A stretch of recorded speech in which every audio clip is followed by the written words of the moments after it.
सभी का मैं हूं कृतिका और आपका अपना पसंदीदा और देश का सबसे भरोसेमंद चैनल डीडी न्यूज आज से आपके लिए लेकर आया है एक नया शो, खबरों का सरपंच न्यूज पंच। जी हां, जिसके जरिए हम आप तक पहुंचाएंगे वो तमाम खबरें जिन पर रहती है हम सभी की नजर। लेकिन न्यूज पंच में सिर्फ खबर नहीं होगी, बल्कि होगी उस खबर की पूरी पड़ताल। साथ ही ग्राउंड जीरो पर मौजूद अपनी टीम से जानेंगे एक एक खबर से जुड़ा हुआ अपडेट। होगी हर खबर पर हमारी पैनी नजर और इसके साथ ही आज न्यूज पंच पर के जरिए जिन खबरों पर रहने वाली है हमारी तीखी नजर। सबसे पहले करते हैं उन टॉप स्टोरीज का रुख जिन 3 प्रमुख खबरों पर आज रहेगी नजर। उसमें जो सबसे पहली खबर है वो है महाराष्ट्र की। जी हां, महाराष्ट्र में अब सस्पेंस कहीं ना कहीं खत्म होने वाला है और बहुत जल्द ही महाराष्ट्र का मुख्यमंत्री और उप मुख्यमंत्री कौन होगा, इस पर सस्पेंस अभी लगातार बना हुआ है। बैठकों का दौर जारी है, लेकिन बहुत ही जल्द ये सस्पेंस हो जाएगा खत्म, क्योंकि अब फैसले की घड़ी है। अगली खबर का रुख कर लेते हैं। अगली खबर है इंडी गठबंधन से जुड़ी, क्योंकि इंडी गठबंधन में अब दरार पड़ती हुई नजर आ रही है। विपक्षी खेमा जो है वो एकजुट नहीं नजर आ रहा है। कई सारे मुद्दों को लेकर ये तमाम तकरार है। आखिर वो कौन कौन से मुद्दे हैं, इस पर करेंगे चर्चा, करेंगे विस्तार से बातचीत। साथ ही तीसरी खबर होगी पड़ोसी देश बांग्लादेश से जुड़ी, जहां हिंदुओं पर बर्बरता का जो ये दौर है वो लगातार जारी है। हिंदुओं पर अत्याचार किया जा रहा है और इसको लेकर भारत का क्या रुख है, उस पर भी करेंगे बात। लेकिन सबसे पहले न्यूज पंच की शुरुआत कर लेते हैं इस वक्त की सबसे बड़ी और अहम खबर के साथ। जी हां, अब से कुछ ही देर पहले विदेश मंत्री डॉक्टर एस जयशंकर की तरफ से लोकसभा में चीन पर एक बड़ा बयान सामने आया है और चीन को लेकर उन्होंने कूटनीतिक पहल से एलएसी पर सुधार हुए हैं, एलएसी पर हालात अब सामान्य है, ये कहना है विदेश मंत्री एस जयशंकर का।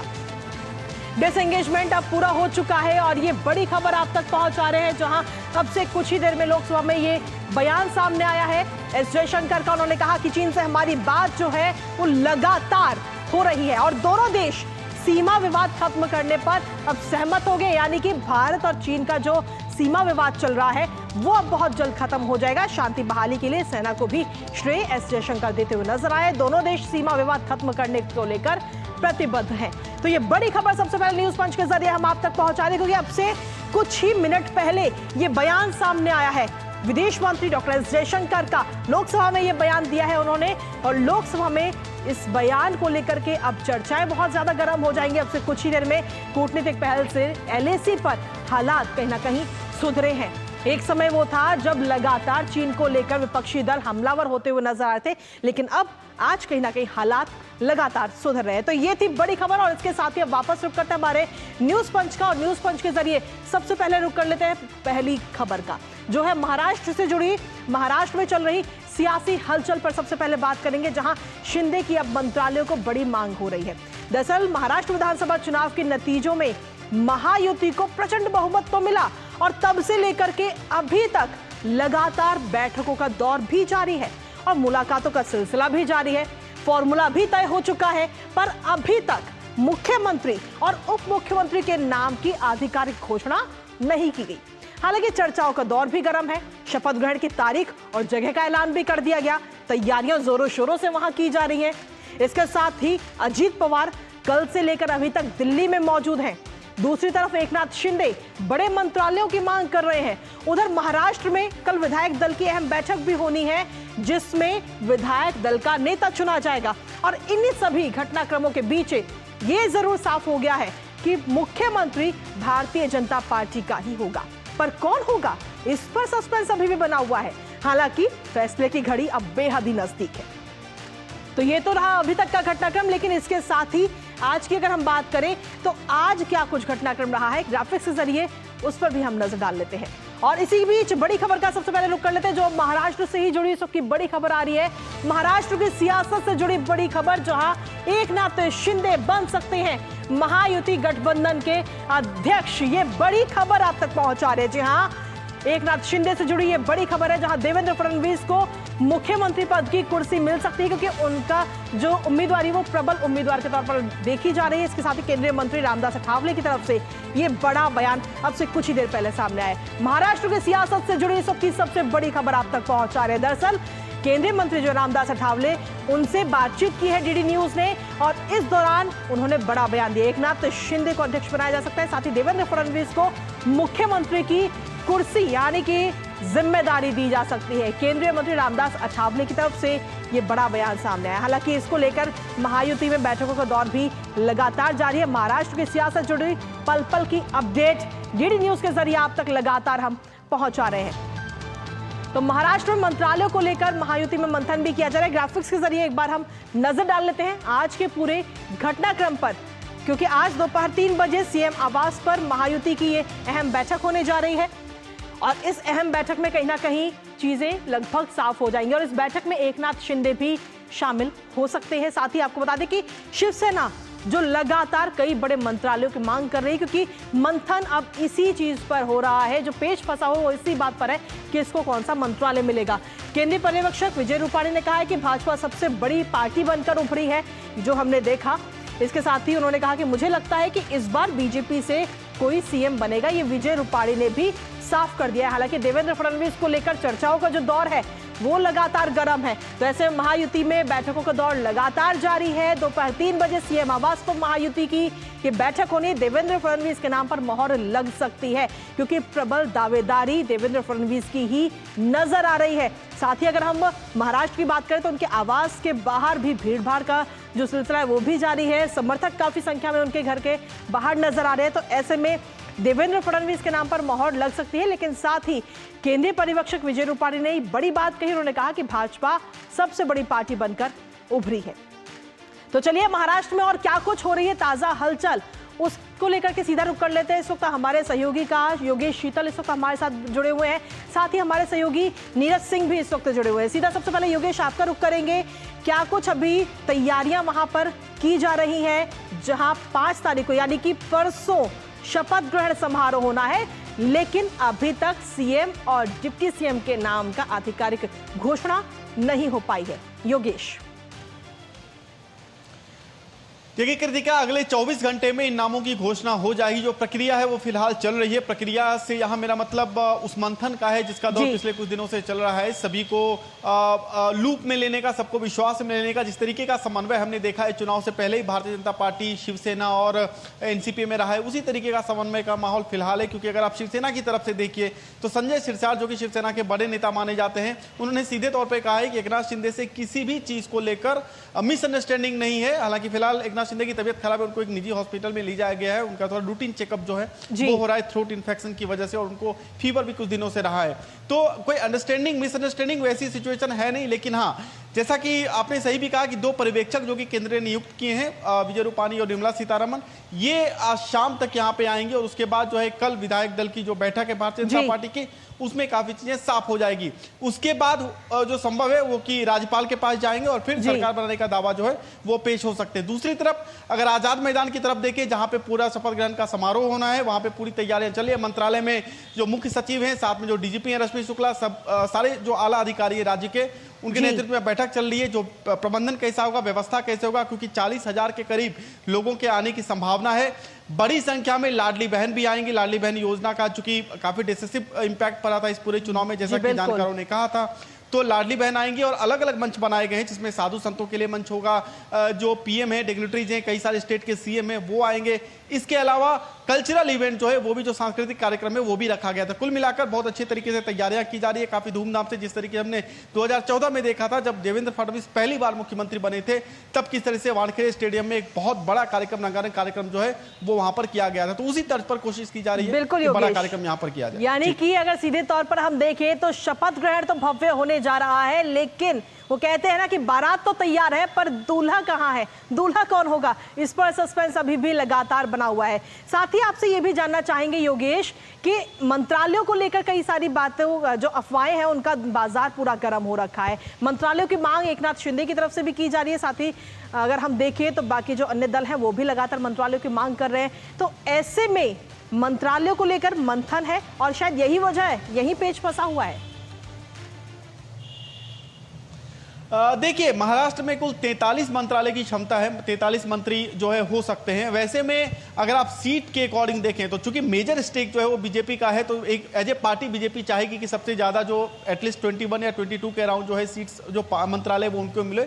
डिपेंड ये कर रहा है कि जो की मिनिस्ट्री रहते हैं, जैसे अर्बन है या फिर रेवेन्यू मिनिस्ट्री है, फाइनेंस है, होम मिनिस्ट्री है, इनका बंटवारा किस तरीके से होता है। तो जो पर्यवेक्षक आएंगे, पहले विधायक दल की मीटिंग हो जाने दीजिए, उसके बाद जो पार्टी की तरफ से जो आपस में महायुति की बैठक होगी, पूरी विधायक दल की बैठक के बाद महायुति की भी बैठक होगी, जिसमें कि तीनों पार्टी के जो रिप्रेजेंटेटिव है, हो सकता है कि खुद एकनाथ शिंदे, अजित पवार खुद वहां पे बैठे। उसके बाद जो है पार्टी का जो मंत्रालय है उसका बंटवारा होगा। गृह मंत्रालय को लेकर काफी महत्वपूर्ण माना जा रहा है, क्योंकि देवेंद्र फडणवीस पहले भी गृह मंत्री थे, जब महायुति की सरकार नहीं तभी उन्होंने होम रखा था। तो रिटेन करने की कोशिश जो है बीजेपी करेगी। अब कितना ये चीजें कन्विंसिंग होती है बाकी जो घटक दल है उनके साथ, ये मुझे लगता है इसके लिए कल तक का इंतजार करना पड़ेगा। ठीक है, इसके लिए इंतजार भी लगातार बरकरार है और साथ ही आप भी इस खबर पर अपडेट हम तक पहुंचाते रहेगा। लेकिन साथ ही हमारे सहयोगी नीरज भी इस वक्त हमारे साथ जुड़ गए हैं।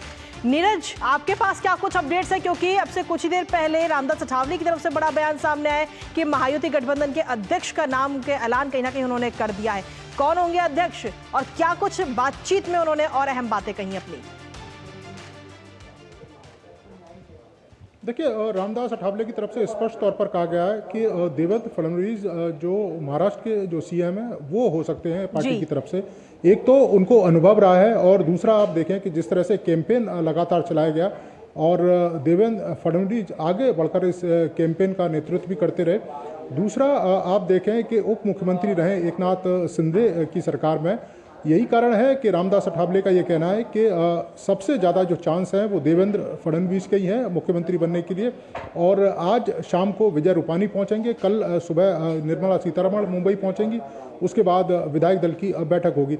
इसके साथ साथ ही एकनाथ शिंदे को लेकर भी उन्होंने इस बात का जिक्र किया है कि एकनाथ शिंदे ने मुख्यमंत्री पद के लिए अपना नाम पीछे कर लिया है, पहले ही उन्होंने ये स्टेटमेंट दिया है। इसके साथ साथ ही महायुति की जो जिम्मेदारी है वो एकनाथ शिंदे को दी जा सकती है, ये बड़ी बात उन्होंने कही है, ताकि लगातार जो गतिरोध बना हुआ है सरकार को बनाने में, उस गतिरोध को दूर किया जाए। कल विधायक दल की बैठक होगी और 3 बजे के करीब महायुति के तमाम बड़े नेता जुटेंगे और हो सकता है कि एक फार्मूला निकल कर आए कि कौन मंत्रालय किस किस पार्टी के पास रहे और एक कह सकते हैं कि सामूहिक जिम्मेदारी के साथ मुख्यमंत्री पद की शपथ ली जाए और उसके बाद तमाम मंत्रालय जो तमाम पार्टियां हैं, जो महायुति की पार्टियां हैं, उनके बीच में बंटवारा हो। चलिए, फिलहाल बहुत बहुत शुक्रिया नीरज और योगेश, आपका भी बहुत बहुत शुक्रिया तमाम जानकारी हमारे साथ साझा करने के लिए। लेकिन महाराष्ट्र की सियासत से जुड़ी जो भी खबरें आपके पास आए तुरंत सबसे पहले अपडेट कीजिए, जिससे कि हम जल्द से जल्द अपने दर्शकों तक उस खबरों को पहुंचा सके। तो अब कहीं ना कहीं महाराष्ट्र को लेकर लगातार बाजार चर्चाओं का गर्म है और इसके साथ ही इंतजार हो रहा है मुख्यमंत्री के नाम का। इसके साथ ही चलिए खबरों में आगे बढ़ लेते हैं और अगली खबर का रुख कर लेते हैं। न्यूज पंच की अगली खबर का रुख करेंगे, जिसमें जो है इंडी गठबंधन से जुड़ी हुई, जहां एक तरफ संसद में अगर हम देखें तो संसद में गठबंधन की खबरों के साथ ही जहां एक तरफ संसद में विपक्ष लगातार हंगामा कर रहा है, वहीं दूसरी ओर विपक्ष में पड़ती हुई दरार भी नजर आ रही है। संसद के अंदर विपक्ष एकजुट होने के बजाय अब अलग थलग नजर आ रहा है।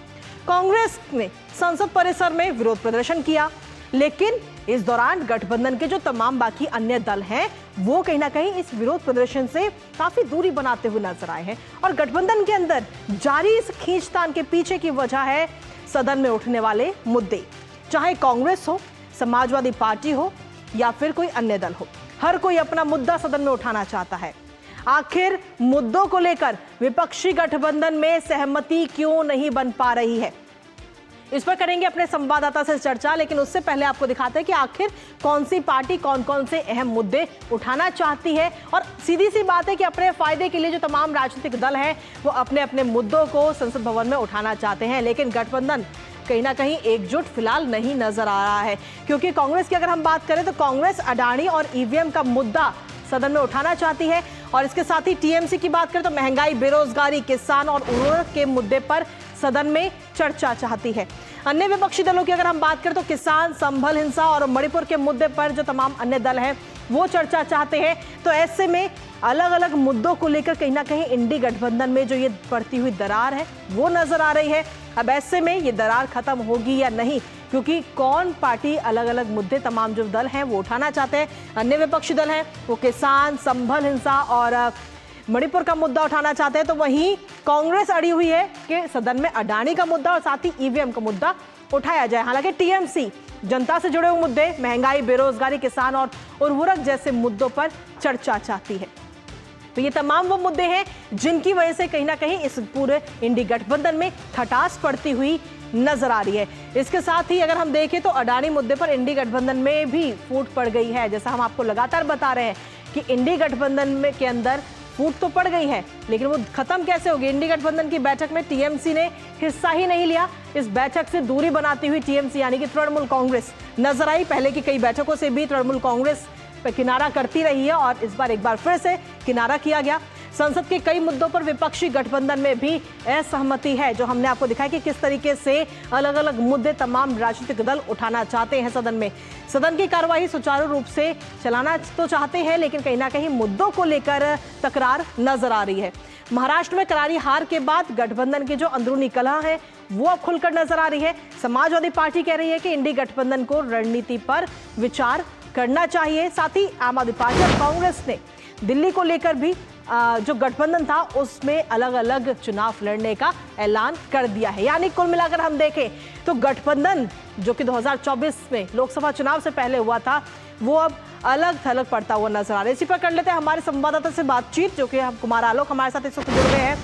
कुमार आलोक, अगर हम देखें तो गठबंधन 2024 लोकसभा चुनाव से पहले तो बड़े जोरों शोरों के साथ एक मंच पर सभी लोग नजर आए थे, लेकिन लोकसभा चुनाव के जाने के बाद ही अलग थलग पड़ते हुए नजर आ रहे हैं। यहां तक कि मुद्दे भी एक जैसे नहीं हो पा रहे हैं। याद कीजिए जब महागठबंधन जब शुरुआती अवस्था में था, शैशव काल में था, तो उस समय नीतीश कुमार को नेता बनाने की डिमांड थी लोगों की, जो गठबंधन के जो नेता थे।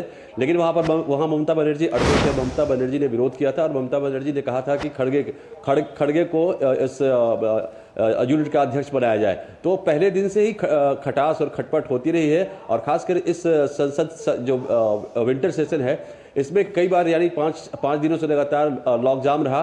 और आप देखें कि जितने भी विपक्षी दल के महागठबंधन के जो पार्टियां हैं वो सब अलग अलग एडजॉर्नमेंट मोशन दे रही है। कोई चाहता है, कांग्रेस चाहती है कि अडानी के मुद्दे पर चर्चा हो, कांग्रेस चाहती है कि ईवीएम के मुद्दे पर चर्चा हो। उसी तरीके समाजवादी पार्टी संभल को लेकर के वो ज्यादा मुखर है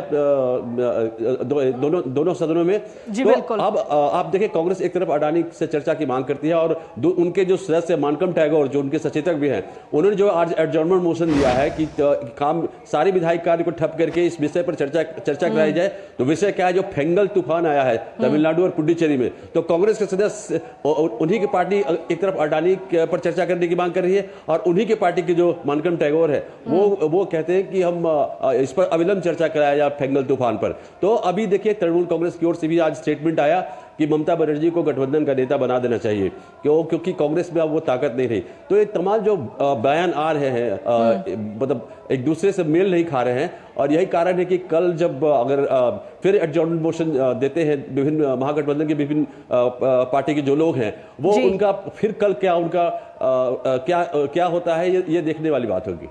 बिल्कुल, लेकिन इसी के साथ हम देखें तो नेतृत्व की भी बात कही जा रही है, क्योंकि इससे पहले हमने देखा कि लोकसभा का जो चुनाव है राहुल गांधी के नेतृत्व में लड़ा गया और अब टीएमसी मांग कर रही है कि ममता बनर्जी को नेतृत्व पूरा सौंपा जाए इंडी गठबंधन का।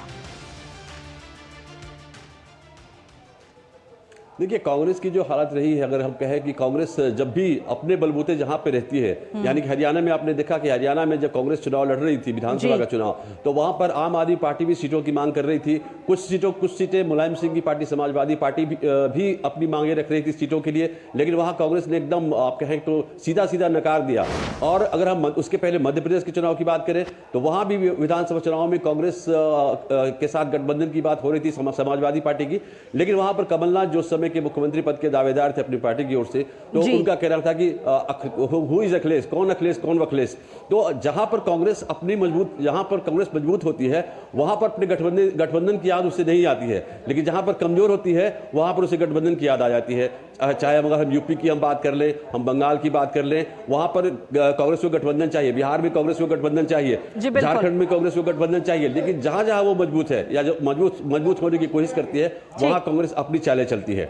चलिए फिलहाल कुमार आलोक बहुत बहुत शुक्रिया तमाम जानकारी और अपडेट्स हमारे साथ साझा करने के लिए। तो कहीं ना कहीं गठबंधन में अब दरार तो पड़ चुकी है, लेकिन ये दरार भरेगी या नहीं, इस पर नजर हमारी लगातार बरकरार है। और इसी के साथ न्यूज पंच में अब रुक कर लेते हैं अगली खबर का, जो है पड़ोसी देश बांग्लादेश की। जी हाँ, जहां पर लगातार हिंदुओं पर अत्याचार हो रहा है और सवाल यह है कि अत्याचार कब तक होगा। सवाल यह भी है और हर किसी के जहन में ये सवाल उठ रहा है। अब ऐसे में ये सवाल हर किसी के जहन में है कि हिंदुओं पर अत्याचार कब तक होगा, कब तक ये अत्याचार सहा जाएगा। और इसके साथ ही बांग्लादेश में क्या सत्ताधारी जो दल है वो स्थितियां काबू नहीं कर पा रहा, क्योंकि बांग्लादेश में सत्ता परिवर्तन के बाद से लगातार हिंदुओं पर हमले हो रहे हैं, डराया जा रहा है, धमकाया जा रहा है, हिंदू संतों को जेल में डाला जा रहा है। तो ऐसे में कई सारे सवाल कहीं ना कहीं उठ रहे हैं।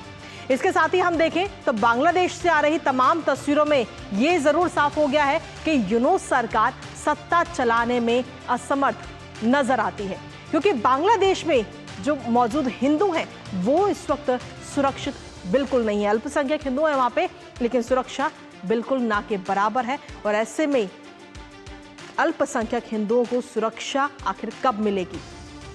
चिन्मय दास को गिरफ्तार किया गया 25 नवंबर को, राजद्रोह के आरोप में उन्हें गिरफ्तार किया गया और अब आज उन्हें कोर्ट में पेश किया गया, पर वकील के अनुपस्थित रहने की वजह से जमानत की सुनवाई 2 जनवरी तक के लिए स्थगित कर दी गई है। अब बांग्लादेश की यूनूस सरकार में हिंदुओं पर हो रहे इस हमले में किस तरह लगातार ये हमले बढ़े हैं, ग्राफिक्स के जरिए एक हम नजर डाल लेते हैं और उसके बाद में हम करेंगे अपने संवाददाता से भी चर्चा। तो सबसे पहले ग्राफिक्स के जरिए आपको दिखाते हैं कि किस तरीके से लगातार जो हमले हैं उनमें बढ़ोतरी हुई है। सत्ता परिवर्तन के बाद जो हिंदुओं पर हमले हैं वो लगातार जारी हैं और जो संख्या है इन हमलों की वो भी बढ़ी है। ऐसे में अल्पसंख्यक हिंदुओं पर जो अत्याचार है उसके मामले भी सामने आ रहे हैं। लगातार जो वीडियोस हैं, अलग अलग तस्वीरें हैं वो भी नजर आ रही हैं। पर बांग्लादेश की यूनूस सरकार क्या हिंदुओं की सुरक्षा भी सुनिश्चित नहीं कर पा रही, क्योंकि सत्ता परिवर्तन के बाद सबसे ज्यादा हमले हुए हैं। जो संख्या है करीब 300 से ज्यादा हिंदुओं के जो घर हैं और दुकानें हैं उनको तोड़ा गया है। तो ऐसे में सवाल यही है कि क्या वहाँ की जो सत्ता है, वहाँ की जो सरकार है वो अल्पसंख्यक हिंदुओं को सुरक्षा मुहैया नहीं करा पा रही। इसमें सीधा रुख कर लेते हैं। इस वक्त हमारे साथ में हमारे संवाददाता इस वक्त जुड़ रहे हैं, नवल संघ परमार इस वक्त जुड़ रहे हैं ढाका से, सीधा उन्हीं का रुख करेंगे। लेकिन उससे पहले ग्राफिक्स के जरिए आपको ये भी समझाने की कोशिश कर रहे हैं कि वहाँ पर ताज़ा हालात क्या है, क्योंकि 92 जिलों में हिंदुओं पर ये हिंसा जो है वो वहाँ पर की गई है। तो ऐसे में वहाँ की स्थिति क्या है, परिस्थितियाँ क्या है। वहीं पीएम मोदी ने बांग्लादेश में हिंदुओं की सुरक्षा का मुद्दा उठाया है और पीएम मोदी ने मोहम्मद यूनूस से बात करके सभी अल्पसंख्यकों की सुरक्षा का मुद्दा खुद प्रधानमंत्री उठाते हुए नजर आए। विदेश मंत्रालय ने अल्पसंख्यकों की स्थिति पर चिंता भी जाहिर की है। इसके साथ ही आपको बता दें कि विदेश मंत्रालय ने भारतीय नागरिकों को अगले आदेश तक बांग्लादेश की यात्रा न करने की भी सलाह दी है। और फोन लाइन पर हमारे साथ में ढाका से हमारे सहयोगी नवल संघ परमार इस वक्त जुड़ रहे हैं, सीधा उन्हीं का रुख करेंगे। नवल संघ, क्या कुछ ताजा अपडेट्स हैं आपके पास में बांग्लादेश की स्थितियों को लेकर के? जी, आज जो चिन्मय कृष्णदास ब्रह्मचारी है उनका बेल पिटीशन के ऊपर अपील था जी। तो उसमें उनको तो कोर्ट में पेशी नहीं किया गया था। उनकी ओर से कोई एडवोकेट की मौजूदगी नहीं होने के कारण आज जो है उनका बेल पिटीशन का केस आगे नहीं बढ़ा और कोर्ट ने उनको एक लंबी मुद्दत दे दी है और वो है 2 जनवरी की। तो अगले 2 जनवरी को, मतलब 1 महीने बाद, तकरीबन 1 महीने बाद उनकी नेक्स्ट डेट जो है मिली है। पहले जब पहली बार उनको 25 नवंबर को उनको अरेस्ट किया गया था ढाका एयरपोर्ट से और उसके बाद 26 नवंबर को उनको चिटागोंग की कोर्ट में पेशी की गई थी। उस दौरान उनके साथ बहुत सारे लोग थे और काफी बड़ी एक वकीलों की फौज थी उनके साथ। लेकिन जब कोर्ट ने उनको बेल देने से मना कर दिया और उनको न्यायिक हिरासत में भेजा, तो उसके बाद उनके अनुयायी और पुलिस के बीच में जो झड़पें हुई और उसके बाद एक हादसे में एक जूनियर एडवोकेट का डेथ हो गया। तो उसके बाद जो एडवोकेट्स बार एसोसिएशन है उन्होंने प्रोटेस्ट किया था उस 26 तारीख को और 27 तारीख को और उसके बाद अलग अलग 5 मामले दर्ज हुए, पुलिस केस हुआ है। उसमें बहुत सारे लोगों को बाय नेम उनका नाम है और काफी सारे लोगों का जो है अननोन पर्सन का नाम है उस एफआईआर्स में। तो जायज है कि उसकी वजह से काफी सारे लोग जो है उनको इंटिमिडेशन, डरने का मामला है, डर रहे हैं वो लोग कि कहीं पुलिस हमें गिरफ्तार कर लेगी। और काफी लोगों को गिरफ्तार, अराउंड 90 to 100 लोगों को गिरफ्तार भी किया है, उसमें बहुत सारे जो है वो एडवोकेट है। तो कहीं ना कहीं इसकी वजह से आज कोई एडवोकेट मौजूद नहीं रहा, और एक जुडिशियल परंपरा जो होती है उसमें एडवोकेट ना होना एक बड़ी बात है। तो बिल्कुल, और कहीं ना कहीं यही वजह है कि आज सुनवाई पूरी नहीं हो पाई है और सुनवाई टल गई है 2 जनवरी तक के लिए। फिलहाल नजर इस पर लगातार हमारी बनी रहेगी।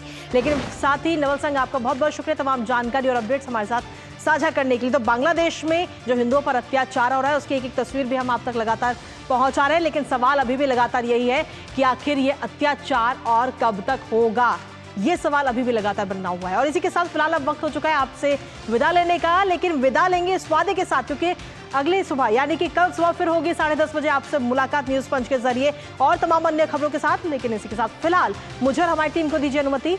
नमस्कार।